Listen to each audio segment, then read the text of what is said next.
Bermuda try angle, کیا اسلامی نقشوں میں یہ پراسرار مثلث 1000 سال پہلے سے موجود تھا؟ سبسکرائب کریں وہ جاننے کے لیے جو آپ نہیں جانتے، کیا آپ جانتے ہیں میں؟ وہ دن جب بحریہ کے 5 طیارے ہوا میں غائب ہو گئے۔ 5 دسمبر 1945 کی صبح، فلوریڈا کا ایک ہوائی اڈا۔ امریکی بحریہ کے 5 TBM ایونجر طیارے معمول کی تربیتی مشق کے لیے تیار تھے۔ پائلٹ تجربہ کار، طیارے جدید ترین، فیول مکمل اور موسم بالکل صاف۔ ٹھیک 2:10 پر وہ اڑان بھرتے ہیں۔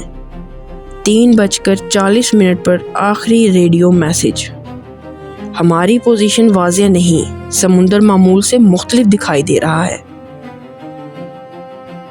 اور پھر خاموشی، نہ ڈسٹریس سگنل، نہ ملبہ، نہ لاشیں۔ 14 افراد ہوا میں غائب ہو گئے، اور یہ صرف آغاز تھا۔ 1918 سے اب تک اس ایک مثلث میں 50 بحری جہاز غائب ہوئے، 20 ہوائی جہاز غائب ہوئے، 1000 سے زیادہ زندگیاں ضائع ہوئیں، اور یہ ہے برمودا ٹرائی اینگل۔ لیکن آج ہم ایک بالکل مختلف سوال پوچھنے جا رہے ہیں۔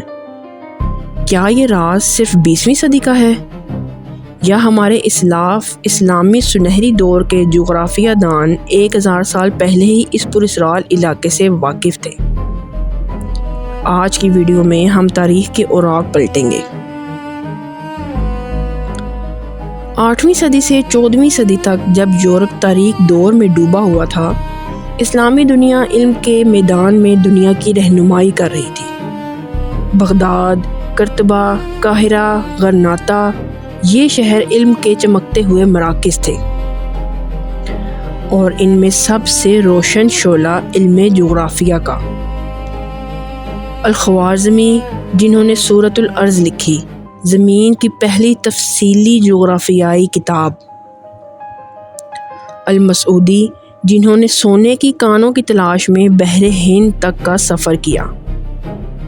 ابن ہوکل، جنہوں نے یورپ سے چین تک کا سفر کیا اور سورۃ الارض میں تفصیلات لکھی۔ البیرونی، جنہوں نے ہندوستان کا جغرافیہ اتنی درستگی سے لکھا کہ آج بھی حیرت ہوتی ہے۔ لیکن ان سب میں ایک نام جو جغرافیہ کی تاریخ ہی بدل دے گا: الشریف الادریسی۔ 1154 عیسوی، سیسل کا شہر پالرمو۔ بادشاہ راجر دوم اپنے محل میں بیٹھے ہیں، ان کے سامنے ایک نوجوان جغرافیہ دان الادریسی۔ بادشاہ کا حکم ہوا، ایسا نقشہ بناؤ جو دنیا کا سب سے درست نقشہ ہو۔ الادریسی کو 15 سال لگ گئے۔ وہ ہر معلومات کی تصدیق کرتے، مسافروں سے پوچھتے، تاجروں سے معلومات لیتے اور سائنسدانوں سے مشورہ کرتے، اور پھر نزہۃ المشتاق فی اخراق الآفاق تیار ہوتا ہے، جسے مغرب میں تابولا روگیریانا کہا جاتا ہے۔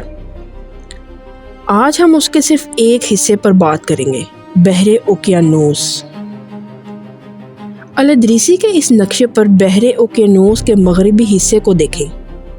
یہاں لکھا ہے بحر ظلمات، اندھیروں کا سمندر، اور اس کی تفصیل میں لکھا ہے یہ وہ سمندر ہے جہاں سورج کی روشنی نہیں پہنچتی، جہاں مقناطیس اپنا کام چھوڑ دیتے ہیں، جہاں ہوا تیز ہواؤں کی شکل اختیار کر لیتی ہے، جہاں جہاز اپنا راستہ بھول جاتے ہیں۔ کیا آپ کو کچھ واقف نہیں لگ رہا؟ یہ بالکل وہی تفصیلات ہیں جو آج ہم برمودا ٹرائی اینگل کے بارے میں بتاتے ہیں۔ اب ہم 359 سال آگے چلتے ہیں۔ 1513 ہجری، استنبول عثمانی سلطنت کا دارالحکومت۔ ایک امیر البحر پیری رئیس، وہ ایک ایسا نقشہ بناتا ہے جسے دیکھ کر مورخین کی آنکھیں کھلی کی کھلی رہ جاتی ہیں۔ اس میں جنوبی امریکہ کا ساحل ہے۔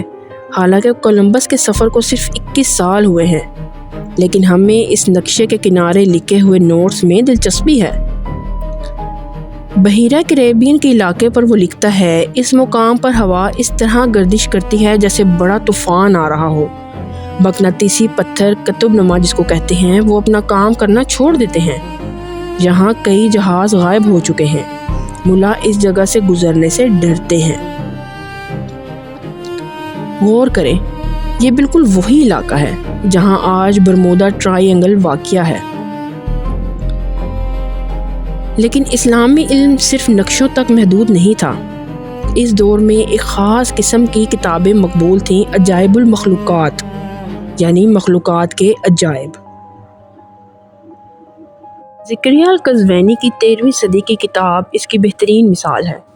ان کتابوں میں سمندر کے عجوبوں کا تفصیلی ذکر ہے۔ پہلا عجوبہ جزیرہ ظلمات، وہ جزیرہ جو کبھی نظر نہیں آتا، کبھی غائب ہو جاتا ہے اور کبھی نظر آ جاتا ہے، جیسے سمندر اسے نگل لیتا ہو۔ دوسرا عجوبہ بحر المغرب کے طوفان، وہ طوفان جو اچانک آتے ہیں، منٹوں میں جہازوں کو نگل لیتے ہیں بغیر کسی پیشگی خبر کے۔ تیسرا عجوبہ مقناطیسی پہاڑ، وہ مقامات جہاں لوہے کے جہاز اپنی طرف کھینچے چلے آتے ہیں جیسے کوئی چھپا ہوا مقناطیس ہو۔ آج کی سائنس انہیں کیا کہتی ہے؟